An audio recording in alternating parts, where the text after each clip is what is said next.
Hello friends, നമ്മുടെ പാല് കാച്ചി വെച്ചിട്ടുണ്ട്. അതിനകത്ത് നെയ്യ് വന്നിരിക്കുന്നത് നമ്മളിപ്പോൾ ഇങ്ങ് മാറ്റിയെടുക്കുവാണേ.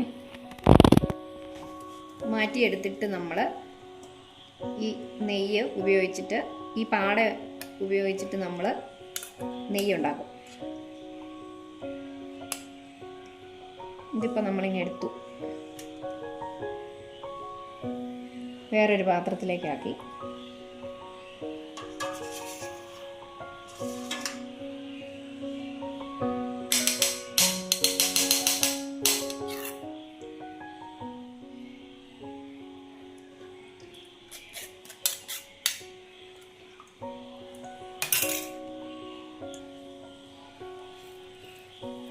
അടുത്ത പാത്രത്തിലേയും കൂടെ നമ്മളിങ്ങനെ നെയ്യ് പാട വെട്ടിയെടുക്കുക.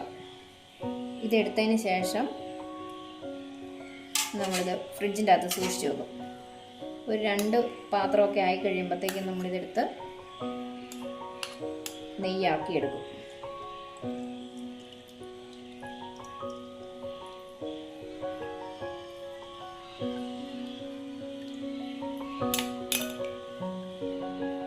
ഇനി ഇത് നമ്മൾ നാളത്തേക്ക്, ഇന്നിത് ഉറയൊഴിച്ചിട്ട് നാളത്തേക്ക് തൈരായിട്ട് എടുത്തിട്ട് ഇത് കവറിൽ കെട്ടി കടകളിലേക്ക് സപ്ലൈ ചെയ്യുക ചെയ്യുന്നത്. നെയ്യ് വേറെ ആയിട്ട് എടുത്ത് അത് വേറെ ആയിട്ട് കൊടുക്കും. ഓക്കെ.